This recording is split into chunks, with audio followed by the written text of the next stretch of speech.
Bonjour à tous, chers amis. Aujourd'hui, on va voir ensemble le dernier chapitre de Sha'ar HaYichud Va'emunah, le 12e chapitre. Et la question qu'on a demandé justement suite à ce qu'on a vu les premiers 11 chapitres, c'est que dans le monde, on voit qu'il y a un nombre infini de plantes, un nombre infini d'animaux, d'êtres humains, et un nombre infini d'étoiles, etc., etc. Alors comment se fait-il que si tu me dis que Dieu est un, si Dieu est seulement un, comment est-ce possible qu'il y a tellement de choses sans limite par rapport à tout ce que Dieu a créé? Et comme j'ai dit, quand on dit Marabu Masecha Hashem, que Dieu a tellement de choses que Dieu a fait, d'où sont venues toutes ces choses-là? Surtout qu'on a vu, qu'on a appris régulièrement dans les derniers chapitres, que Dieu a créé le monde Ba'asara Ma'amarot, il a créé le monde seulement avec 10 paroles. S'il a créé le monde avec 10 paroles, alors il ne peut pas avoir tellement de choses, il ne peut pas avoir tellement de milliards et de milliards et de milliards de détails. En deux mots, comment tous ces éléments sont arrivés, comment tous ces éléments sont là sur la planète et d'où ils vivent. Parce qu'on sait que tout vit grâce à la parole de Dieu. Et c'est ce qu'on va voir aujourd'hui ensemble. On avait déjà vu ça dans le chapitre 7, ainsi que dans le chapitre 1. On va voir qu'est-ce que ça veut dire le langage binaire. On voit aujourd'hui comment il y a le développement de la technologie qui est énorme avec tous les ordinateurs, aujourd'hui l'intelligence artificielle. Il y a énormément de programmes, il y a énormément d'applications, de sites internet, et tout qui est utilisé par les ordinateurs. Il y a énormément de programmateurs qui s'occupent à écrire les programmes, qui sont avec tellement de fonctions intelligentes. Le réseau d'ordinateurs, Internet, avec une quantité qui est invraisemblable ou incalculable de milliards de gigabytes, qu'on appelle ça. Et chaque instant précis, tu as énormément d'informations qui rentrent encore une fois, avec applications, etc. Quelqu'un qui est lambda dans les ordinateurs, il peut penser que toutes ces choses-là ne sont aucunement attachées ou connectées l'un avec l'autre, comme s'il y a des fonctions différentes, qui sont totalement séparées. Celui qui est un programmateur, et c'est la vérité que tout commence avec 2 lettres. L'ordinateur travaille sur 2 seules lettres, le 1 et le 0, qui sont en général 2 situations de tout ce qui est l'énergie électrique ou électronique, qui a un courant électrique, où il n'y a pas de courant. Et pour pouvoir créer de 2 lettres un monde entier, on a créé le langage binaire, qui fait qu'à chaque fois que tu vas rajouter encore une lettre ou un 0 d'une certaine ordre, ça donne un ordre, ça donne une commande.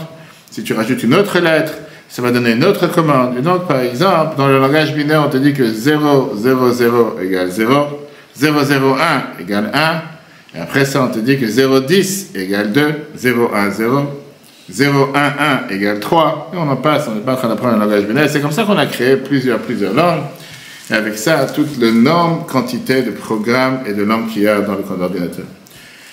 Le langage binaire, c'est un typique exemple comment tu peux créer de manière, presque illimitée, une quantité de choses à partir de 2 lettres. Dans le langage, dans l'exemple qu'on veut donner aujourd'hui, c'est le monde qui a énormément d'espèces, de races, de sortes. Comment tout ça peut se concentrer sur le fait qu'on te dit qu'il y a un seul Dieu. Alors, dans le cours qu'on va voir aujourd'hui, on va voir comment toutes ces créatures ont été créées à partir de 22 lettres. Et c'est avec ça qu'on termine Sha'ar HaYichud Va'emunah. Et qui explique le début qu'on a vu au premier chapitre, comme quoi, en vérité, le monde et tout ce qu'il y a dans le monde est uni avec Dieu. Dans le livre de Tehillim, David HaMelech, le chapitre 104, verset 24, ils te disent ce qu'on dit dans le schéma tous les jours, Marabu Ma'asecha Hashem, combien sont nombreuses tes actions, Dieu. Kulam Bechokma Asita, tu les as tous fait avec sagesse. Mala Haaretz Kinyanecha, fort est ta terre que tu as construit, que tu as créé, etc. Dans le monde, il y a énormément de quantités, comme on va tout voir quelques détails de créatures qui sont illimitées. On parle de différentes races, espèces, il y a les sous-espèces dans chaque espèce centrale, et après il y a énormément de détails qui ressemblent à cette espèce. Et plus la science elle avance, plus on dévoile des nouvelles espèces dans la nature. Regardons un peu des statistiques par rapport à ce qui se passe dans le monde dans lequel nous sommes. Le minéral, on te dit qu'il y a un énorme concentré de minéraux de différentes espèces, de différentes catégories. Et la science, elle connaît 110 bases qu'il y a dans tout ce qui est le minéral, qui créent ensemble plus de 30 millions de composants différents comme matériaux, que ce soit des pierres, que ce soit le métal, etc. etc. Après, plusieurs personnes ensemble, tout un groupe ensemble. Quand tu parles de tout ce qui est le végétal, on imagine aujourd'hui qu'on a 300 000 types ou sortes de végétaux qu'il y a dans le monde. 300 000. Tu parles des animaux, tu dis que aujourd'hui sur la planète Terre, il y a environ 8 millions d'espèces d'animaux vivants. Parmi eux, il y a seulement 12% qui sont connus et catalogués. Et ça n'inclut pas tout ce qui sont les microbes, tout ce qui sont les virus, etc. Chaque animal lui-même, il est composé de milliards de cellules et de tissus. Tu parles des humains, et là on rentre dans le problème. Les humains, tu as une seule espèce. Il n'y a pas différentes espèces d'humains. Mais il y a différentes races et des milliards d'êtres humains sur Terre qui ne ressemblent pas l'un à l'autre. Dans le corps humain tout court, tu as 100 milliards de cellules qui sont avec tellement de composants. C'est vrai que quand j'ai fait toutes ces formations avec fécondation in vitro et tout ce qui est fertilité avec l'Institut Po à Jérusalem, à Dassankar, avec toutes les vidéos qui te montrent, tu vois comment avec les différentes cellules qui sont dans le corps humain de millions communs avec un microscope, tu peux commencer à découvrir ce que l'apparence, tu ne veux pas du tout ça. Entrons dans les astres, dans les étoiles. On dit qu'il y a des centaines de milliards de galaxies dans l'espace. Et avec un télescope, on a pu voir seulement environ 10 000. Rien que ça. Chaque galaxie, elle a des milliards d'étoiles. Dans la galaxie de ce qu'on appelle la tracée ou la coulée de lait, dans laquelle nous on se trouve, on te dit qu'il y a plus de 100 milliards d'étoiles. Au final, de quoi on parle? On parle d'une quantité infinie de créatures sur la planète, une quantité infinie de détails. Alors encore une fois, la question que je te demande ici, si Dieu est un, d'où sont venus tous ces milliards et milliards et milliards d'espèces et de sortes, etc. On avait vu ça dans le chapitre 7, aujourd'hui on va entrer beaucoup plus dans les détails, avec ce qu'on appelle le composant qui est expliqué longuement dans la Kabbale, Tsiroufé Otiot, combinaison de lettres. Le Torah te dit que le monde a été créé avec 10 paroles. Au chapitre précédent, on a vu comment Dieu il a créé le monde avec 22 lettres, qui sont 22 différentes sortes à travers lesquelles le courant divin passe. Ce qu'on appelle en langage kabbalistique une amshacha. L'amshacha, c'est faire descendre la divinité sur terre. Chaque lettre, elle a ce qu'on appelle sa spécificité, et elle te donne ce qu'on appelle une forme différente de courant, d'abondance de courant divin, par les différents traits de caractère avec lesquels Dieu a créé le monde. Alors, commençons à entrer dans les détails, c'est très riche et très passionnant et très intéressant. C'est quoi un mot? Un mot, c'est annuler plusieurs lettres ensemble. Avec ce mot-là, quand on regarde ce mot, le mot, il a à l'intérieur plusieurs lettres. Chaque mot a différents composants en fonction de ce qu'on appelle, en fonction de son adaptation, sa combinaison, différent des autres mots et différent des autres composants. À part les détails qu'il y a dans les différentes lettres, un mot, il a une force entière, une force importante. Parce que ça, c'est la force puissante qui inclut justement les différentes lettres et qui unit les différentes lettres. Chaque lettre, elle est totalement séparée. Qu'est-ce qui les unit ensemble? Le mot, il a une force particulière qui attache les lettres à devenir un seul mot. Et au final, cette force donne le sens au mot parce que j'ai choisi de mettre ces lettres dans le mot. Comme tu as un dirigeant qui est capable d'unir un groupe de personnes en un seul groupe, ou comme le ciment qui peut unir différentes pierres en une maison. Mieux vaut deux que un. Viens la Noah Zaken et te dit la lumière qui est au-dessus de tout. Et le langage du monde, on te dit qu'au final, quand tu as le grand image est comme le grand écran qui est de millions de pixels qui font que par ça que tu as tous ces pixels tous ensemble, tu as ce qu'on appelle cet écran et cette image. On a vu ça plusieurs fois avec l'homme et la femme. Les Chachamim te disent un homme et une femme méritent la divinité parmi eux, la Gemara Sota 17. Dans l'homme, tu as Aleph Yud Shin. Dans la femme, tu as le Aleph Shin. Et le fait d'enlever le Yud qui est chez l'homme et le chez la femme, ça fait le nom de Dieu. Ça veut dire que dans le composant homme et femme, il y a quelque chose de beaucoup plus haut qui est la famille, qui est la maison. Et c'est pour ça que le Khatan Kala sous la Choupa, avec la bénédiction divine, on crée ce ciment, cette colle, qui fait qu'on va créer quelque chose de nouveau, qui n'est pas possible quand chacun est totalement séparé, amener des enfants sur terre. Combien de mots on peut créer à partir des 22 lettres? Sefer Yetzira, Kabbale, chapitre 4. Je te dis la phrase suivante, écoute-moi bien. 2 pierres construisent 2 maisons. 3 construisent 6 maisons. 4 construisent 24 maisons. 5 pierres construisent 120 maisons. 6 pierres construisent 720 maisons. 7 pierres construisent 5040 maisons. Et après, il te dit, Tsever Hashov, tu ne peux plus calculer avec ta bouche et l'oreille ne peut plus entendre. Ça veut dire quoi? Que les lettres qui sont appelées des pierres et les mots qui sont appelés des maisons, puisqu'un mot a un certain sens. C'est pour ça que le mot il est appelé aussi un teva en hébreu. Teva, c'est les mots d'honneur, comme le Bachan te dit, Bo et la teva, de s'unir avec les mots de la Torah et la Tfila. De ces deux lettres, on peut créer des mots que les lettres ne se répètent pas. Par exemple, Aleph Bet, on peut créer le mot Av, qui veut dire père, Ba, qui veut dire venir. Si tu as 3 lettres, Aleph Bet Gimel, tu peux créer 6 mots différents. Donc chaque lettre. 10 puissance 20 combinaisons. Exactement. Et donc tu as au final quoi? Chaque lettre va te doubler les différentes combinaisons qu'il y a dans la lettre précédente. Quand tu rajoutes une 4e lettre, tu peux prendre les 6 combinaisons précédentes et les doubler par 4. Et tu auras 24. La 5e, tu auras 120. Après 7 lettres, le Sefer Yetzirah t'a dit tu ne peux plus compter, tu ne peux plus calculer, c'est sans fin. Parce qu'on te montre que de 15 lettres, tu peux faire plus d'1 milliard de combinaisons. De 22 lettres, tu peux faire plus de 1 milliard fois 21 zéros. Bref, au final, c'est infini le nombre de combinaisons que tu peux faire avec un très petit nombre de lettres. Maintenant, on va comprendre combien tu as eu des milliards et des milliards de créatures sur la planète qui sont venues de 22 lettres. Alors c'est vrai que la créature elle est venue à partir des 22 lettres que Dieu il a créées, mais de ces 22 lettres, tu peux créer d'innombrables créatures sur Terre, parce que chacun il est ce qu'on appelle une combinaison de lettres différentes, qui vient de différentes lettres que Dieu il a utilisées. Avant d'entrer dans les détails, on va dans le premier paragraphe. Père Kulbet, chapitre 12. Les créatures se divisent et se séparent avec une division générale. Comme on a dit tout à l'heure, on a les 4 éléments qui sont le minéral, le végétal, l'animal et l'être humain. Après tout, quand tu rentres dans les détails, là, tu vois les déchinouillats, tzirufim, par ça qu'on change les différentes combinaisons, vechilufim, les différents échanges. Ou tmura, c'est pareil, les mêmes choses d'échange, comme on avait déjà mentionné dans les chapitres précédents. Pourquoi? Parce que chaque lettre, et amshachat chayut de koach menyuchat prati. Ça fait descendre une vitalité, une force particulière, unique. Chez Nitztarfu otiyot arbel yot teva. Quand les lettres se sont réunies ensemble pour en former un seul mot. Azamilvad, ribouy mine kochot vechayut animshachim, à part les nombres de sortes, d'espèces de force et de vitalité qui en découlent. Puis, par exemple, les nombres de lettres qu'il y a dans le mot, en plus de ça, il y a une force en plus qui a la colonne qui est au-dessus de toutes ces lettres. Et ça, c'est un shachat koach elion vechayut kalit. Un mot, c'est pas un simple mot qui veut rien dire. Ça fait descendre une puissance divine, une vitalité générale.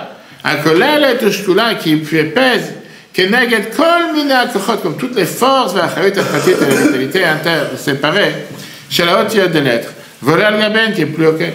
Vehi mechabarta no metzarafta yachad les attaches et les unis ensemble. La shpia kor vechayut olam anivra pour influencer une force et vitalité au monde créé betevazu à travers ce mot le kalov et le prato dans sa généralité et dans ses détails. On va voir tout de suite plusieurs histoires que la Gemara nous raconte. Comment exprimer des lettres? Alors nous on n'a pas ce pouvoir aujourd'hui, nous sommes des gens simples. Mais on voit qu'à l'époque on voit comment exprimer différentes lettres. Ça pouvait créer certaines choses avec la force de Sefer Yetzirah, la force de la Kabbalah. La Gemara Sanhedrin, page 65b nous raconte. On va tout de suite voir. Rava, la Mora Rava, qui a créé un être humain par ça qu'il a composé plusieurs lettres ensemble du Sefer Yetzirah.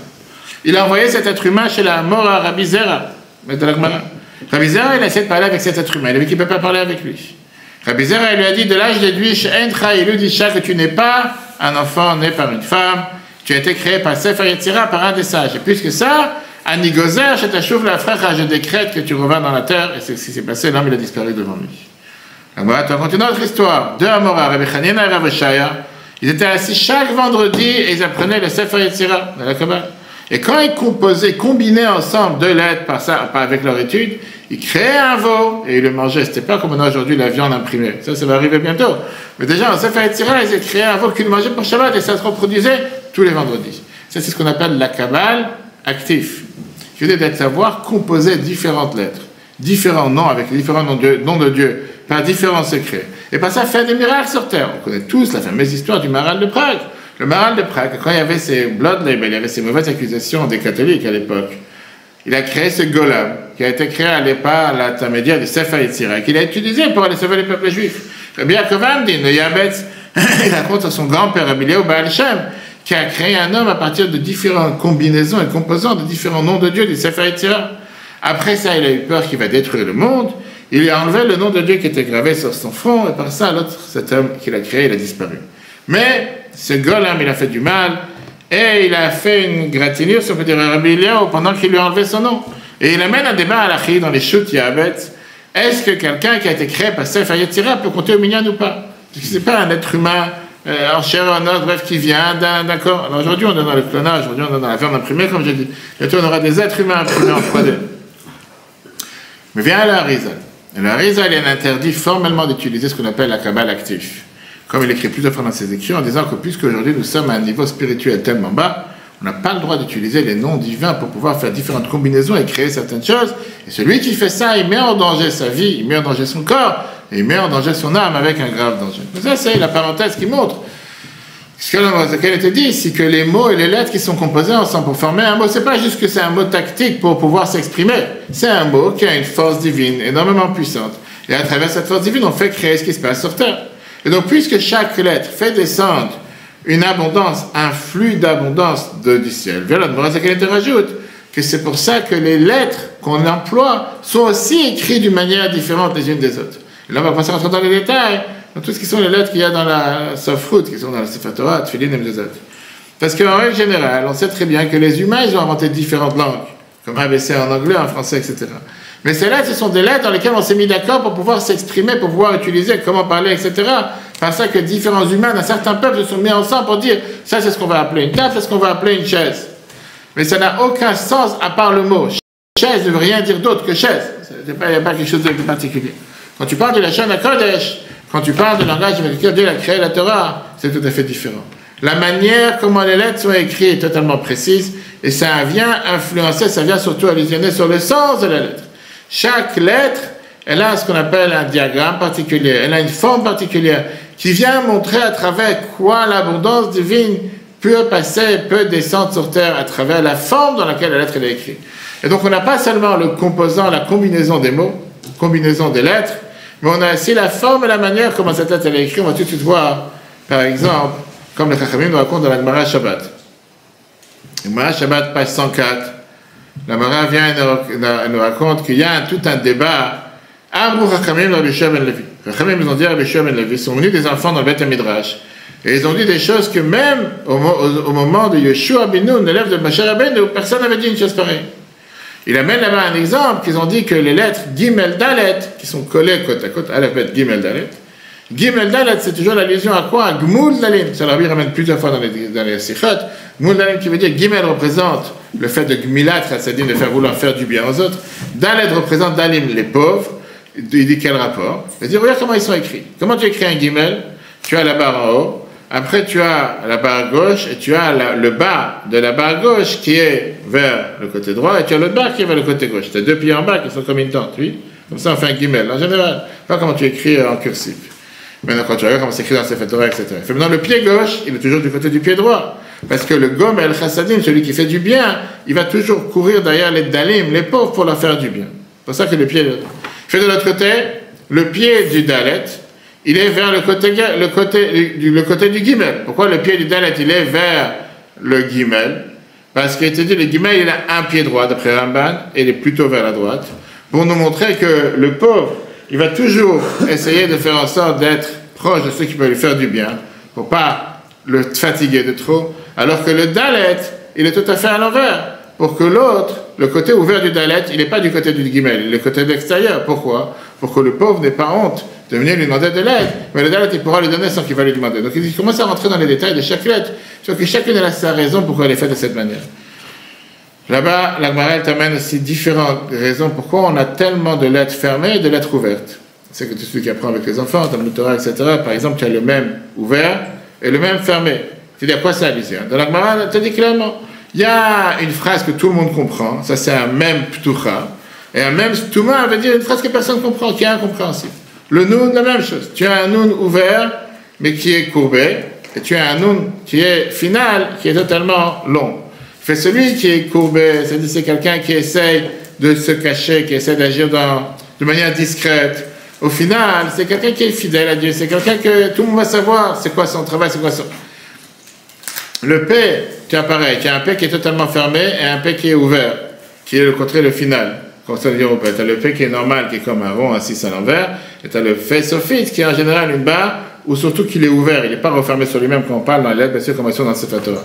Pourquoi? Il te dit parce que le F, ça veut dire la bouche. Des fois, la bouche, elle doit être ouverte, des fois, la bouche, elle doit être fermée. Tzaddik, la même chose. Tu as un tzaddik qui est rond, qui est le petit rond, et tu as le tzaddik sophite qui est long, en général, dans le Sefer Torah, etc. À quoi ça ressemble? Tu as un tzaddik qui, en général, il essaie d'être discret, de se cacher, qu'au final, ce tzaddik qui essaie d'être discret, qui est enfermé, il finira par être ouvert, il finira par influencer tout le monde. Et comme ça, la Gemara te dit, chaque lettre est la sagesse. Dans la Gemara Menachot, page 29b, la Gemara te dit que le monde, il a été créé avec la lettre E. Pourquoi la lettre E? Parce que la partie du bas, elle est ouverte, donc c'est très bien que tu as la forme en haut, la forme horizontale et verticale, la partie du bas qui est ouverte. Pour te dire que dans le monde, ça on voit ça à chaque fois dans le modèle Elul, que celui qui veut descendre dans l'abîme, celui qui veut descendre dans les niveaux les plus bas, il peut descendre très très bas. Parce que le haut il est fermé, tu peux descendre.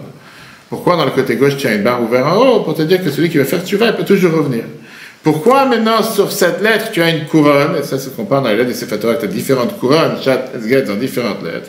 Pour te dire que Dieu il met une couronne à celui qui fait tshuva. Donc ça c'est la Gemara qui dit, ne parle pas de la Chassidut ni la Kabbalah, la Gemara qui dit que chaque lettre, la manière comment elle est écrite, ça vient faire une allusion par rapport à comment Dieu agit sur terre et qu'est-ce qu'elle ressemble. Et quand on commence à entrer dans la Kabbalah, on voit qu'il n'y a pas une seule lettre, et pas une barre d'une lettre, et pas une couronne qui est sur une lettre qui n'a pas un sens. Par exemple, la fameuse phrase qu'on a connue, qu'on a répétée dans des dizaines de cours, avec un homme et une femme qui représentent la lettre Yud et la lettre E. Pour t'expliquer que la lettre Yud représente la Chochma. La Chochma qui est la sagesse, qui veut dire seulement une idée. Seulement un point. La lettre E représente la Bina, qui est de pouvoir étaler cette idée et de pouvoir la développer pour pouvoir la mettre en application. C'est-à-dire que ça reprend la différence entre l'homme et la femme. Pourquoi l'homme c'est le Yud et le E c'est la femme? Parce que l'homme c'est celui qui donne l'essentiel, pas l'essentiel, mais qui donne, on va dire, cette idée qui est courte, qui est un spermatozoïde qui vient au départ, après dans le corps de la femme il se développe pendant 9 mois et qui s'étend jusqu'à ce qu'il devient justement un enfant à part entière. C'est la raison pour laquelle justement Sarai avait un problème d'avoir un enfant, parce qu'elle avait cette lettre Yud qui était la lettre masculine. Dieu lui a dit je change ton nom avec Sarah qui est la lettre, le He qui est la lettre féminine, et grâce à ça tu peux avoir un enfant. Qu'est-ce qu'on voit de tout ça? Qu'il y a tellement de sens qui est caché dans les lettres, comment, et surtout quand on apprend les lettres pour pouvoir écrire le Sefer Torah, tu les aimes tous autres, comme c'est écrit dans Shulchan Aruch Siman 32 et Siman 36, c'est beaucoup de livres, et de là on comprend pourquoi on fait tellement attention, quand je sais les tefilines qu'on a fait vérifier, qu'on te dit, là il manquait des couronnes, là la lettre elle n'est pas arrondie, la lettre, quelle différence, c'est quand tu écris à la main, qu'est-ce que tu fais attention? Non, parce que chaque lettre elle a son sens, elle a son but. Regardons dans les deux. Hagar, la moi Zakani rajoute le fiche, école hot, ve'hot, mechabet, etiot Torah, puisque chacune des 22 lettres de la Torah, hi, amshachat, chayut, ve'koach, miyuchat, prati, shenu, nimshab, l'oracheret. Ça fait descendre une vitalité, une force particulière qui ne descend pas dans les autres lettres, l'arkar, pour ça, gam tmunatam birtav, même leurs images, la manière comment on les écrit. Kol hot, imitmunam, miyuchat, prati, chaque lettre, elle est écrite de manière avec une photo différente. Amoré al tziyura amshacha, qui vient montrer sur la forme de la manière comment elle découle et descend sur terre. Ve'galut haor ve'achayut, et faire descendre la lumière et la vitalité, ve'akoach et la force anigla qui dévoile, ve'nimshar be'odzeh, qui découle par cette lettre. Ech ou nimshar ve'nigale, comment il se dévoile. Mimidotav shel HaKadosh Baruch Hu, des différents traits de caractère de Dieu, Otzono ve'chokhmato, sa sagesse et sa chokhma. On a appris ici sur les secrets qui sont dans la manière comment c'est écrit, ce qu'on appelle aujourd'hui un graphologue. Je ne sais pas si quelqu'un ici est parti une fois voir quelqu'un qui fait de la graphologie, mais aujourd'hui il y a toute une Torah, on va dire, toute une science, toute une science énorme par rapport à qu'est-ce que ça veut dire, la forme, comment quelqu'un il écrit des lettres. Ce n'est pas simple et technique, mais ça vient utiliser parfois, et ça vient expliquer différentes situations psychologiques, et différents traits de caractère par la manière comment tu écris. Il y avait une fois, le président d'État d'Israël, Shazar, qui a décidé de faire une étude graphologique sur l'écriture du Admor HaZaken. Il a donné ça à la graphologie Ruth Zucker. Il lui a pas dit de qui il parle. Il a dit, tiens, j'ai essayé une écriture d'une personne. Il lui a pas dit c'est qui, et il a demandé au rabbi la permission de le faire, et voilà ce qu'elle écrit. Donc elle dit comme ça. Le graphologue se tient devant une écriture très spéciale. On voit qu'on ne peut pas trouver ça dans les mots, dans le jargon moderne, les différents termes qui pourront expliquer la personnalité qui se dévoile à travers cette lettre, à travers cette écriture, parce qu'il y a une énorme distance mentalement dans le temps et dans la grandeur de la personne. Elle ne connaît même pas de qui elle parle, elle ne sait même pas qu'elle parle d'Admor HaZaken, mais elle écrit qu'on voit devant nous un personnage énormément pas important, très élevé, bouleversé. Elle a énormément d'admiration face à ce personnage qui a su être dur et ferme, malgré différents mouvements, différentes turbulences qui se sont passées à son époque.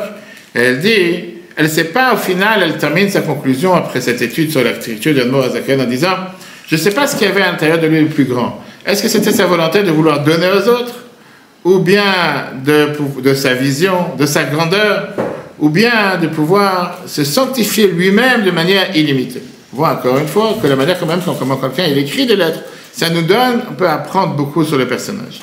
Avec ça, on a compris comment seulement 22 lettres peuvent créer un nombre illimité et des variations illimitées, des composants illimités de créatures. Mais Dieu n'a pas créé le monde avec ces 22 lettres en les jetant dans l'espace, en disant débrouillez-vous. Et avec ça, il a fait différentes combinaisons. On a vu dans les cours précédents que les lettres eux-mêmes n'ont aucune force. Les lettres viennent exprimer les différents traits de caractère qu'ils expriment, à travers différents tuyaux, différentes combinaisons, comme il va te voir. Parce que sans ça, les lettres ne veulent rien dire. Parce que tu as besoin d'avoir cette abondance qui passe à travers les lettres, comme tu as besoin d'avoir un budget financier, connaissance, force qui va rentrer dans les tuyaux. Et c'est pour ça que chaque jour, Dieu il a décidé de créer le monde avec un composant différent, en utilisant le mot qui va pouvoir donner naissance à quel composant va être créé ce jour-là. Le premier jour, on avait vu plusieurs fois, puisqu'il a été créé le chesed, Dieu il a décidé de tout faire passer à travers le mot or, qui veut dire lumière, qu'à travers la lumière passe le chesed, le jour, etc. Le deuxième jour, c'était la gvura, la rigueur, rakia, par ça que ça s'exprimait avec ce mot qui était le ciel. Troisième jour, c'était yabasha, la terre sec, déchet, la pelouse, esef, esprit, les arbres fruitiers, revi. Dans le quatrième jour, c'était meorot, la luminaire. La lettre resh qu'il y a dans le or est différente de la lettre resh qu'il y a dans rakia, parce que dans le or, c'était le chesed, la bonté. Dans rakia, c'est gvura, la dureté. On a vu la séparation entre le haut et le bas. Et comme on a vu, au final, on parle de 10 paroles, qui n'ont que quelques mots. Par exemple, le mot déchet, qui veut dire la pelouse, ou bien esef, esprit, un arbre fruitier, il y a eu 300 000 espèces végétales qui sont créées sur la planète. Ils ne sont pas sortis d'autres mots, ils ne sont pas sortis du mot rakia ou du mot meorot. On parle ici de, pareil, les 6 lettres qu'il y a dans le mot meorot sont sortis des centaines de milliards de galaxies et d'étoiles qui existent sur la planète et pas d'autres mots. Alors comment d'un nombre de mots si peu nombreux est sorti tellement de créatures différentes? Explique la Kabbale. Que les mots qui ont été dits par les Sarah Mamarot, ça ce sont des mots généraux, comme on l'a vu la dernière fois, qui sont après donner naissance à des milliers de créatures. Les mots divins ont passé différents composants, différentes formations, transformations, jusqu'à pouvoir être exprimés et donner naissance à tel et tel composant jusqu'à tel plan dans tel jardin. Alors, on a vu la dernière fois qu'il y a différentes manières comment exprimer les lettres. On a vu ça dans le chapitre 1 et le chapitre 7. La première chose, c'est de changer l'ordre des lettres. Ça, c'est ce qu'on a dit de Tsirufim, différentes combinaisons, comme on vient de voir. Av ou Ba. Aleph, Bet, qui veut dire un père, Ba, qui veut dire venir.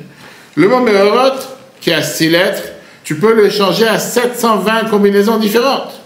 Meorot, qui veut dire les luminaires. Si on parle seulement des mêmes lettres et l'ordre différent, comment au final le résultat est différent et un résultat infini? Disons que le mot Meorot a 720 composants différents, ça devrait arriver à 720 créations différentes, mais pas plus. Et on voit que c'est infini, c'est sans limite. Le mot Meorot, deuxième question que Morazakan demande, il aurait dû te donner 720 composants, différentes choses, mais dans la même catégorie, pas dans des catégories différentes. Là, tu me dis, tu mets une combinaison différente, et au final, tu arrives à des choses qui n'ont rien à voir avec le Meorot. C'est différentes galaxies, différentes étoiles, etc. Pour ça, on a besoin d'avoir pas seulement les combinaisons, mais l'ordre. C'est quoi l'ordre? Plus la première lettre, elle est au début du mot, plus elle influence sur le mot. Plus la première lettre, elle est celle qui va, comme le locomotive, va diriger le mot, plus elle est plus puissante. Après ça, tu as la deuxième, après ça, tu as la troisième. Chaque changement dans l'ordre des lettres va faire et créer un changement dans la conclusion finale. Et c'est ce qui est expliqué dans la Gemara Shabbat, page 105. Qu'est-ce que ça veut dire un Rachet Tevot? Pourquoi on donne tellement d'importance à un Rachet Tevot? L'acronyme d'un mot. On te dit que, par exemple, un Nochi qui a le 10 commandements, c'est un Ananafshi Kadvit Yavit, que Dieu a dit que moi j'ai donné mon âme dans la Torah, je me suis investi dans la Torah. Quand on te dit de mettre un acronyme des mots, c'est pas un jeu de mots, c'est pas juste on s'amuse. Mais en réalité, la Torah, elle te dit, quand on te dit Pardes, c'est quoi le Pardes, le jardin? L'acronyme de 4 mots. Pshat, Remes, Drush, Sod, de différentes 4 manières comment utiliser et apprendre la Torah. Qui sont le sens simple, le sens ésotérique, le sens caché, le sens d'allusionnaire. Elul, on te dit, c'est quoi le mot Elul?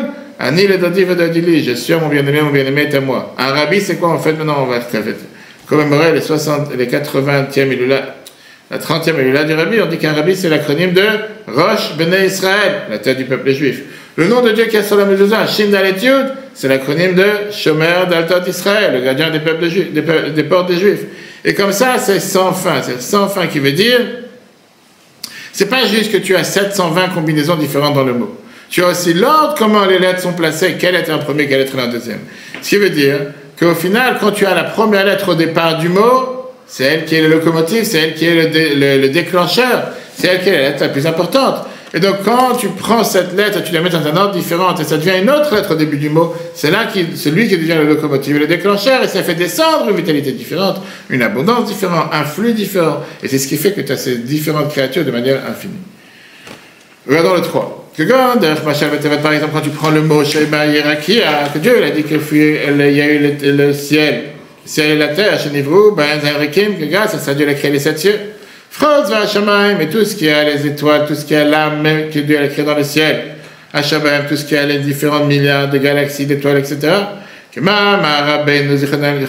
les Chachamim nous disent, Shrakim, Shebo Rechaim Amdot Vatochanot, Man la Tzadikim. C'est quoi Shrakim? C'est que grâce, qu'on appelle ça dans le ciel, c'est que là-bas, c'est comme si tu as ce fameux moulin qui vient moudre pour les Tzadikim. Zvul, Shebo Yerushalayim, Bet Amidash Mizbeach, ça représente Yerushalayim, le temple et l'autel qui est dans le temple. Machon, Shebo Atzrot Shelek, Atzrot Barat, parce que dans le ciel, tu as des trésors de neige, des trésors de tonnerre, etc.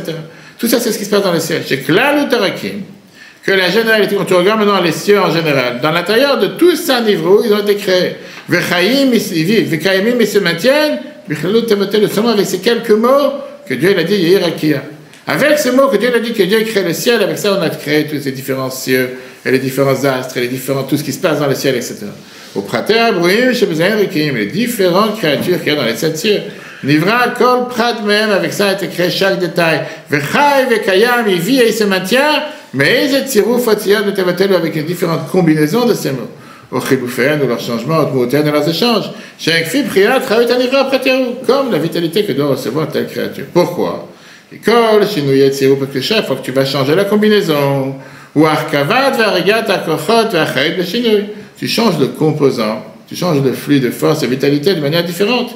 Chez Kol, Atakodem, et Betsirou, chaque lettre qui est d'abord dans la combinaison, il y a Goveret, la première et la plus forte. Veyaïkam, Briazo, elle est l'essentiel à cette créature. Vachar, et le reste, Felot, et là, ils sont secondaires. Vanechlot, Gor, et dans sa lumière. Valété, c'est pour ça que tu as changé la combinaison. Nivred, Briach, Hadasha, et créé une nouvelle créature. Donc avec ça, la Moazak te répond que c'est pour ça que tu n'as que 10 mahamarot, 10 paroles. Mais chaque mot, on vient de voir pour l'instant 2 détails.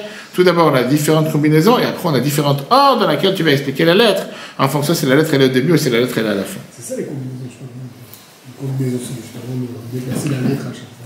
Oui, mais c'est ce que tu dis. Pas seulement que la combinaison est importante, l'ordre chronologique est aussi important. Parce que quand tu as mis le bet au début, c'est un autre mot. Donc ça, c'est la combinaison que tu as changé. Mais c'est pas juste c'est un autre mot, ça s'arrête là. Non, le fait que le bet là, ça donne maintenant une impulsion et ça donne une influence et une abondance différente. Ça augmente pas le compte. Ça augmente pas le compte. Pour l'instant, c'est les mêmes comptes. Mais ça donne une impulsion. Ça donne un flux d'abondance différent qui n'existait pas si ça arrêtait la première lettre. La fameuse histoire qu'il racontait quand on est venu arrêter l'Admor Zaken pour le mettre en prison, avec la fameuse Yutet Kislev qu'il a été libéré de prison. Il a demandé d'envoyer un chassid pour aller demander une bracha au Rabbi Levitri de Baditch, qui était connu comme le grand défenseur du peuple juif, pour lui demander de prier sur son sauvetage.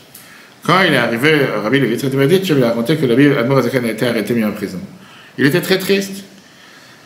Rabbi Levitri qui lui demande comment il s'appelle. C'est quoi le nom de Rabbi Shneur Zalman? On savait, tout le monde savait comment il s'appelle. En 2 mots, c'est quoi le nom de ses parents? Tous les jours, des gens qui m'appellent avec des demandes de brachot, etc. À chaque fois, je demande, dis-moi le prénom de ta maman, le prénom des autres personnes. Et là, il dit, j'ai oublié de demander. Il n'a pas pensé, il a dit, il m'a demandé de demander une bracha, il n'a pas pensé qu'il a demandé le nom de sa mère, pas forcément tout le monde connaît. Comment il a demandé Shabbat, ici, en effet, dans le cours, Shabbat au Minyan, comment il s'appelait le père de Caleb Ben Yefune? J'ai demandé à tout le monde, comment il s'appelait le père de Yeshua Ben Nun? Comment il s'appelait le père de Caleb Ben Yefune? Et j'ai oublié une 3e personne. Et tout le monde a répondu. Yefune. Et c'est pas vrai. Il s'appelait Khatran, c'est pas Yefune. Pourquoi il s'appelait Yefune? Parce qu'on a vu Shabbat. La Gemara te dit que son nom il a été changé parce que Pana il a dévié de la route et il est parti prier sur la tombe des patriarches. Et c'est de ce Shabbat qu'on apprend l'importance d'aller prier sur la tombe des Tzadikim. Parce que Caleb il a été sauvé du complot des explorateurs parce qu'il s'est détourné. Donc Yefune c'est pas le nom de son père, c'est notre nom. Bref. Donc là il a demandé c'est quoi son nom? Et j'ai oublié. Rabbi Levitri qui lui dit amène-moi le chumash Bereshit qu'il y avait sur la table. Et par providence divine, pas par hasard. Il ouvre et il voit que c'est écrit le verset que Yaakov, il a vu qu'il y a Shever b'Mitzrayim, qu'il y avait une abondance en Égypte, et il a demandé à ses enfants d'aller chercher du blé en Égypte. Rabbi Levitri, il a dit Shever, c'est Rachet Evot, Shneur ben Rivka. Shever, c'est l'acronyme du mot Shneur, le fils de Rivka. De la même manière que Shever, c'était qu'il y avait le sauvetage en Égypte, pareil, le Moazakhem va être sauvé de la prison, c'est ce qui s'est passé. Peut-être qu'il savait, il était sauvé de prison. Comment il a su? Shever, il avait ces trois lettres, il a dit, ça veut dire Shneur ben Rivka. Il y avait la fameuse histoire avec Reb Avner qui lui dit que tout celui sans fin avec. C'est sans fin les. Comment on peut dire. Encore une fois, c'est pas pour les gens simples comme nous. Aujourd'hui, tu as des livres entiers qui te donnent les différents chatebots. Comme l'intelligence artificielle, aujourd'hui, ChatGPT, tu peux tout découvrir. Tu as aussi des livres qui te découvrent comment tu peux faire différentes guimatrias de chatebots. Mais c'est pas fini. Parce que comme on a dit tout à l'heure, ça c'était les deux différents. On avait vu ça déjà dans le chapitre 7, là on voit ça beaucoup plus long. On a vu déjà, donc, on a vu le fait de pouvoir différentes combinaisons, différentes ordres. Maintenant, on va voir qu'à part ça, même si tu as 720 combinaisons différentes, du mot mais autre, on est tout à l'heure, c'est une goutte d'eau par rapport aux centaines de milliards de galaxies et étoiles qui existent sur la planète. Alors comment tout ça est venu de 6 lettres? Pour ça, il y a encore un détail qu'il faut rentrer, ce qui est interchanger les lettres. Oui, c'est de transformer, de changer les lettres de manière totalement différente. Qui est, on sait très bien qu'il y a ce qu'on appelle une manière de changer les lettres avec le hat-bash, qui veut dire première lettre correspond à la dernière, deuxième correspond à la troisième. Comme j'ai dit plusieurs fois, c'est connu sur la Bible écrit qu'on était sous les communistes en Russie et qu'ils envoyaient de l'argent pour pouvoir soutenir la famille du rabbi, etc. C'est ce qu'on appelle l'argent, ça s'appelait le Mahamad. Mahamad, c'est l'argent qu'on donnait pour pouvoir soutenir les besoins particuliers du rabbi, payer la maison, etc. Mais le gouvernement russe n'avait pas le droit de savoir un chest pareil, parce qu'il ne sait jamais allé savoir, va savoir s'il a pu mettre en prison et accuser. Donc à la place, dans toutes les lettres, c'était écrit qu'est-ce que tu as fait pour Nifne. Ce qu'on Nifne, ça ne veut rien dire. Sauf que c'est la lettre qui vient après. À la place du même, tu as le nun, à la place du aïn, tu as le pe, à la place du même, tu as le nun, à la place du dal, tu as le he. Et ça, c'était des codes, c'est un changement de lettres. Et il y a énormément de sujets comme ça dans la Torah, même pas seulement avec le Mahamad, tu avais pas mal de fois que la Bible écrivait des fois des lettres, avec la lettre qui vient après ou avant, et comme ça, donc ça, c'est changement de lettres. Donc, tu vas d'abord avoir la première lettre avec la dernière, la deuxième avec l'avant-dernière, etc. Après, tu peux changer les lettres en mettant, comme j'ai dit tout à l'heure, la lettre avant ou la lettre qui vient après. Après, tu peux changer les lettres qui se différencient entre les lettres qui sont exprimées par la gorge, ceux qui sont exprimées par la langue. C'est sans fin. Et donc, prenons ces 6 lettres de Meorot, qu'on a dit les différents astres avec lesquels Dieu a créé tous les astres qu'il y a dans le ciel. Tu peux les changer chacune des lettres du Aleph, Meorot. Par exemple, si tu vas commencer à avoir avec la forme Adbash, le premier et dernier, à la place de Meorot, tu vas avoir le mot Yat Bag Baga. Ça ne veut rien dire, mais c'est un autre mot, une autre combinaison. Si tu vas aller avec la lettre d'avant, ça va être Lata Kash. Ça ne veut rien dire, mais c'est Meorot. Et pareil, la lettre d'après, pareil, les différentes combinaisons. Qui veut dire que du mot Meorot, tu peux créer toutes ces étoiles et tous ces astres, sans limite, sans fin, avec des milliards d'astres et d'étoiles. Et le composant, c'est qu'ils viennent tous à partir de la base, qui est le mot Meorot qui est au départ. Sauf que ça s'est combiné de manière différente, échangé de manière différente. Et pareil avec chaque autre Mahamar que Dieu il a dit, que ce soit Deshek et la pelouse, Esprit et les infrutés, etc. La Noah Ezekiel est un exemple du mot Rakia, c'est-à-dire les cieux, qu'à partir de Rakia a été créé tous les cieux. Et les Chachamim te disent qu'il y a eu 7 cieux, avec tous ces nombres infinis de créatures qu'il y a dans les cieux. Les 7 cieux ont des noms différents. Les différentes créatures, ils sont aussi des noms différents. Mais tout ça vient et découle de la racine, qui est le premier mot, qui est le mot Rakia. Maintenant, si à la conclusion finale, on a tellement de combinaisons différentes dans chaque mot que Dieu a utilisé. Pourquoi depuis le départ tu ne peux pas parler clair? Pourquoi depuis le départ tu ne peux pas dire des milliards de mots? La Kabbalah vient te dire que puisque les mots que Dieu a utilisés, ils ont une puissance divine tellement importante, un être humain n'aurait pas pu les supporter. Si Dieu leur aurait dit Tei Even, qu'il y a une pierre, ou Yei Tapuz, qu'il y a une orange, ils auraient explosé, ils n'auraient pas pu tenir. C'est comme si je te dis dans une prise, on avait vu ça, tu mets tellement de tension que la prise, elle n'est pas, l'adaptateur n'est pas fait pour ça. L'adaptateur, il est fait pour un 12 volts, il est fait pour, je sais pas, pour charger un aspirateur, pour charger un stylo, il n'est pas fait pour charger une machine si puissante.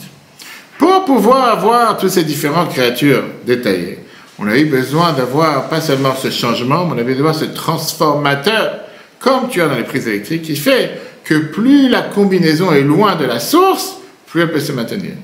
Donc si Dieu il a voulu créer une pierre, il n'aurait pas pu dire le mot pierre parce que la lumière divine aurait été tellement puissante dans cette pierre aurait explosé, elle n'aurait pas tenu. Il fallait qu'il passe au départ de ce qu'on a vu le monde minéral, que ce soit quand c'était pour créer les astres ou créer ce qu'il y a, les êtres, le végétal, etc. Et de ce premier mot, il y a un tel changement entre le départ et le résultat final qui fait que le résultat final se maintient. Pourquoi? Parce que la lumière divine, le flux divin qui est à l'intérieur de lui. Il est tellement dilué, tellement diminué qu'il peut se maintenir. Sans ça, il ne peut plus exister. Et donc, c'est pour ça qu'on a une énorme différence entre l'ordre qu'il y a dans les lettres, comment on échange les lettres.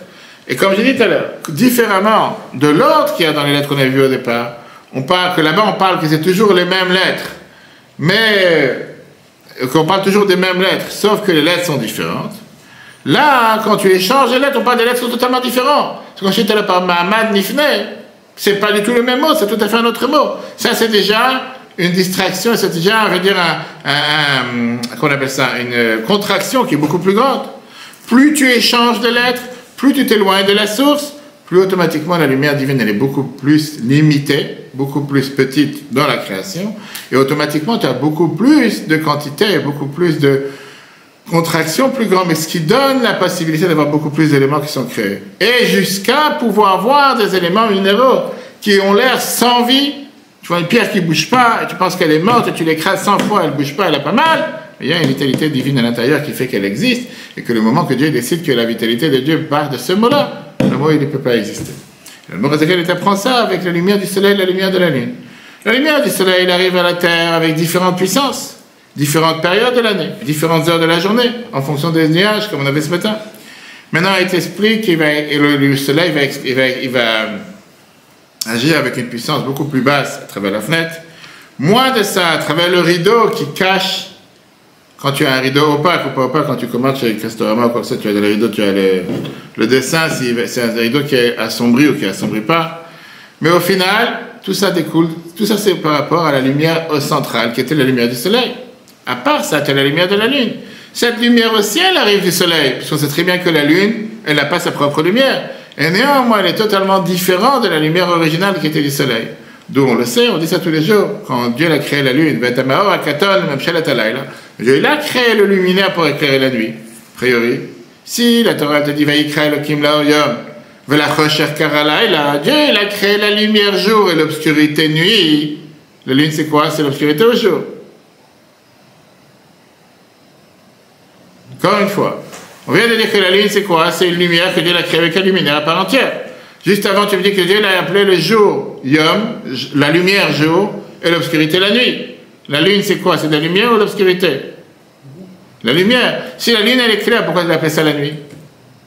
Tu me dis que Dieu l'a appelé la Or, Yom, la lumière jour, et la nuit, obscurité. Tu me dis que la lune, Dieu l'a créé, c'est un as qu'il a créé à part entière. Si c'est la nuit, ta Torah te dit c'est appelé Chosher. C'est pas appelé lumière. La réponse, c'est quoi? C'est que quand la lumière du soleil passe à travers la lune, tu as une telle contraction extrême qui fait que cette lumière, c'est un dérivé de la lumière originale, et automatiquement, cette lumière de la lune, elle est totalement différente, avec des composants différents que le soleil. Elle est blanche, elle est froide, elle est plus tendre, contrairement au soleil qui est jaune, qui est avec beaucoup de chaleur, et qui est beaucoup plus puissant.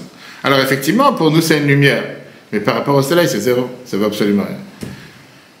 Au final, on sait très bien que le mot essentiel que Dieu a utilisé dans les 10 paroles, c'était la lumière du soleil. Quand tu utilises et tu changes de mot, la lumière originale passe par un tuyau nouveau, ce qui donne, comme on l'a dit tout à l'heure, une contraction totalement adaptée à la réception du produit final, pour que le produit final puisse exister. La manière la plus simple de comprendre tout ça, c'est l'électricité. Tu as ce qu'on appelle les gros, quand tu vois quand ils travaillent dans la rue avec des câbles qui font je ne sais pas combien de diamètre.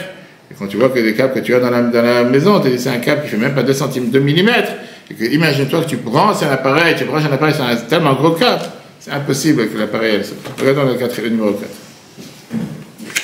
4. Pareil dans l'échange des lettres, ou pouvoir les échanger ou les interchanger l'un avec l'autre, Nivrod, pour être à la chose sont créées de nouvelles créatures. Prouté à Mala qui n'ont pas de valeur, par rapport à ce qui a été créé des lettres mêmes. Tiens, c'est un exemple. La lumière qui éclaire la nuit, et sur terre, de la lune. Mais la lumière de la lune, c'est du soleil. Ce qui veut dire qu'au final, la lumière chez Al-Haaretz qu'il y a sur la terre pendant la nuit, ou or chez la Shemesh, c'est le soleil. La nuit, c'est pas la lune qui éclaire, c'est le soleil qui éclaire à travers la lune. Exactement la même chose à tous les lettres qu'il y a dans les différentes lettres, phrases que Dieu l'a employées. qui sont quoi? C'est de faire descendre toute cette vitalité vers l'or, cette lumière, vers quoi? Et la force, des différents attributs de Dieu, l'ivroie, le mode créer le monde, mais de le néant à l'existant. Ou la chaïtan, ou les kaïmans, les faire vivre, les faire maintenir, Kozman, ma chère, tout le temps, avec sa volonté. De l'azo, à travers la descente de cette lumière, et Hachem Dieu l'a créé. Il a fait descendre ces différentes composantes, ces différentes, je veux dire, sous-créations. On a fait à ces branches, chez un toldot, c'est tout ce qui découle, tout ce qui vient de la lumière, de ses propres lettres. Et ça, c'est l'échange ou la manière de pouvoir changer les différents mots et les différentes lettres, mais comme ça, il a créé toutes ces créatures qui sont dans chaque monde. Comme ça, Dieu l'a éclairé, d'accord. Une émanation d'une autre, mais par cette lumière qui venait à travers les lettres au départ. Comme ça, il est descendu de niveau en niveau jusqu'à descendre dans les niveaux les plus bas. De même image, il s'était créé vraiment le minéral, qu'on ne voit même pas de vitalité à l'intérieur. Comme les pierres et comme la poussière. Comment nous on les appelle? Even, pierre, afar, poussière, chilufim, ce sont des changements, une lettre qui s'est changée avec l'autre, qu'un escalier, comme on a mentionné tout à l'heure, Nishlam, Chelek, Sheni, avec ça on a terminé le deuxième volume de Tanya, Bezrat Hashem et Barev et avec l'aide de Dieu qui soit élevé et béni. Mais c'est pas fini. On sait que dans le mot Israël, comment c'est quoi Israël? Israël c'est l'acronyme de Yesh, Shishim, Ribo, Otiot, la Torah. Il y a 600 000 lettres dans la Torah. C'est comme on dit, que chacun cherche à avoir sa lettre dans la Torah. C'est pour ça qu'on apprend pour les enfants que chacun a sa lettre, chacun a son nom. Très belle histoire pour terminer ce sujet et ce cours. Yecheskel Lisner, c'est un homme d'affaires à Chicago. Il avait des racines juives très profondes. Il était appelé sous le nom de son arrière-grand-père, qui était un grand chassid du Admour Hazaken. Ce grand-père, il a choisi le nom Liozner, nom de famille, sur le nom de la ville de Liozner, d'où vient l'Admour Hazaken. Et comme ça, la famille, elle a changé. Quand il y a beaucoup d'Israéliens aujourd'hui qui ont des noms raccourcis, découpés, de Liozner, c'est devenu Liozner, de là, c'est devenu Lisner. Le grand-père, Yecheskel Liozner, raconte comment il avait donné sa vie pour que l'Admour Hazaken sorte de prison. Mais la pomme, elle tombait loin de l'arbre. Le petit-fils, il a fait des affaires en Amérique, il a abandonné le chemin de vie juive. Le magasin était ouvert Shabbat, il venait plus à la synagogue, etc. Un jour, il est parti le voir, le Rav Shmuel Levitin, qui était un des chassidim les plus proches de la vie précédente. Il a essayé de lui dire, tes grands-parents, tes arrière-grands-parents, tu viens d'une famille religieuse, Chabad, etc. Il a dit, chaque juif, il a une lettre dans un Sefer Torah. Toi aussi, tu as une lettre. Tu fais partie du peuple juif. Ça se peut que ta lettre, elle est un peu devenue claire. Ça se peut qu'elle s'est effacée, mais elle existe toujours. Il faut la réparer. Et là, on verra la lettre comme il faut. Et qu'est-ce qu'il a dit? Il était très touché d'entendre ce qu'il a été dit. Il a dit, il a promis qu'il va se rapprocher. C'est devenu le dirigeant de la Yeshiva Chabad de Chicago. La rue précédente, il a écrit une lettre, etc. Mais c'est pas fini. Shmuel Levitin retourne de sa mission. Il raconte la vie précédente ce qu'il a raconté. Il lui dit, voilà ce que je lui ai dit, que chaque juif, il a sa lettre. Il attendait que le précédent lui dise, quand la cavote, c'est magnifique, c'est un bel exemple, c'est vrai, la Torah t'a dit que chaque juif, il a dans la Torah. Le précédent n'était pas content de ce qu'il a dit. Il dit, qu'est-ce que j'ai dit de mal? Qu'est-ce que j'ai fait de mal? Le précédent lui a dit, un juif, c'est pas comme une lettre qui est écrite sur un parchemin qui peut s'effacer. C'est une lettre qui est gravée sur la pierre. Comme les lettres qui sont gravées sur les deux tables de la loi. Une lettre gravée ne peut pas s'effacer. Il peut recevoir de la poussière. Nous, notre devoir, c'est d'enlever la poussière et la lettre se dévoile. Lui, qu'est-ce qu'il avait dit? Qu'une lettre, elle peut devenir grise, elle peut parfois s'effacer, etc. Il dit, un juif, sa lettre ne peut jamais s'effacer, elle peut se remplir de poussière. Mais à ce moment-là, quand tu enlèves la poussière, le juif se dévoile totalement. Ça, c'était la phrase de la précédente, comme on arrêtait ça chaque juif. Si on conclut ce qu'on vient de voir, ainsi que les 12 chapitres de Sha'arech et Talmud en rapide, on vient de voir que le point central de ces 12 chapitres, comprendre qu'est-ce que ça veut dire l'unité de Dieu d'après la Chassidut. Quand on dit que Einod Milvado, il n'y a rien à part Dieu, et tout vient de Dieu, tout est uni avec Dieu. Cette base fondamentale, le Baal Shem Tov l'a dit. Comme il a dit dans son fameux adage, tout est divin, et la divinité c'est tout. Il vient l'Admour Hazaken, il te fait descendre ça dans la Chassidut Chabad, Chochma Bin Adat, l'intelligence, l'intellect et la connaissance avec différentes preuves, différentes sources, différentes questions-réponses. Dans les 12 chapitres, l'Admour Hazaken, il a essayé de démontrer comment deux choses contradictoires apparemment. D'un côté, on te dit qu'il y a l'unité de Dieu, Dieu est un, et de l'autre côté, on a tellement de divisions et tellement de nombres invraisemblables de ce qui existe sur la planète. D'abord, tu as le fait que le monde il a l'air d'être totalement séparé de la source divine, jusqu'à ce qu'on ne voit pas dans le monde la source divine. Les gens, ils sont occupés à survivre, les gens, ils ont leur propre ego, leur propre volonté, les gens, ils ont leur propre libre arbitre, leur propre orgueil, plein de gens qui transgressent la volonté de Dieu. Il y en a même qui disent que ça n'existe pas de Dieu. Si tout est un et tout est uni avec Dieu, comment tu peux avoir un monde qui a l'air d'être nifrat, séparé de Dieu? Le premier 7 chapitres que le Moïse a expliqué, il te dit que comme quoi cette séparation, c'est pas une contradiction à l'unité de Dieu. Et que le monde lui-même, Dieu le crée à chaque instant par sa parole. Le monde humain ne peut pas exister de manière totalement indépendante, parce que Dieu, il a fait en sorte d'agir, que le monde existe de cette manière, par ça qu'il a caché son nom à travers le monde, par ça qu'il a fait créer le monde avec Elohim, qu'Elohim Gematria Tava, compte numérique nature, qui veut dire que le monde voile par définition l'existence de Dieu. Très bien. Donc c'est ce que Dieu, il a voulu. Dans le point de vue, l'aspect de ce que nous on voit un monde, on ne voit pas Dieu. Point de vue Dieu, il sait ce qui est bien, il sait que cette cachette existe, mais il sait que tout ça c'est du virtuel. Et au final, Dieu, il est uni avec le monde à chaque instant. Deuxièmement, on a répondu le deuxième point qui était ce nombre invraisemblable. Si on a répondu le problème que le monde n'est pas divisé de Dieu, séparé de Dieu, comment l'unité de Dieu fonctionne avec ce nombre illimité de choses qui existent sur la planète, on va devoir aujourd'hui les milliards et les milliards de choses à travers ces 22 lettres et les 10 attributs. Les 5 derniers chapitres, le Moïse t'a expliqué en te disant, en répondant à la question de base en haut, qui veut dire, en diminuant, dans le dernier chapitre on a vu, que tu peux remonter à la source des milliards et des milliards de créatures aux 22 lettres, parce que chaque créature, c'est des variations différentes des lettres, comment elles sont exprimées. Chapitre précédent, on a vu comment les 22 lettres ne sont pas une contradiction à l'unité de Dieu, parce que les lettres ne sont pas séparées les unes des autres, mais en vérité, c'est le courant par lequel passe la divinité sur terre. Et donc, on peut maintenant cataloguer, canaliser, contracter ces 22 lettres à 10 attributs. Dans les 3 chapitres, qui étaient justement de 8, 9, 10, on a vu comment les 10 attributs, ils ont l'air à nos yeux de manière totalement différente, parce qu'à chaque fois on rencontre une autre attribut avec lequel Dieu a créé le monde, mais en vérité n'ont pas de force elles-mêmes, ils sont totalement unis avec Dieu. Et pareil, les milliards de créatures qui sont sur la planète, ils sont contractés avec les 22 lettres, et au final ils sont tous unis avec Dieu. C'est quoi la conclusion de tout ce qu'on vient de voir dans ces 12 chapitres? La conclusion, elle est qu'on doit faire entrer cette unité de Dieu dans nos vies. Même nous, on a beaucoup de différentes, on s'éparpille énormément dans la vie. On a affaire avec beaucoup de domaines. On a des devoirs avec différentes sortes de personnes, femmes, enfants, société, amis. On a énormément de détails à se rappeler. On a énormément de rôles et de domaines dans lesquels on doit agir. À l'intérieur de notre âme, pour soi-même, on a ce qu'on appelle aussi pisura nefesh, qui veut dire on se déchire à l'intérieur de différentes voies. Est-ce qu'aujourd'hui il faut faire ce que Dieu demande de moi? Est-ce qu'aujourd'hui il faut que j'agisse comme un bon juif? Est-ce qu'aujourd'hui il faut peut-être que j'agisse pas comme un juif tout court, comme un animal, avec différentes pensées, différents sentiments?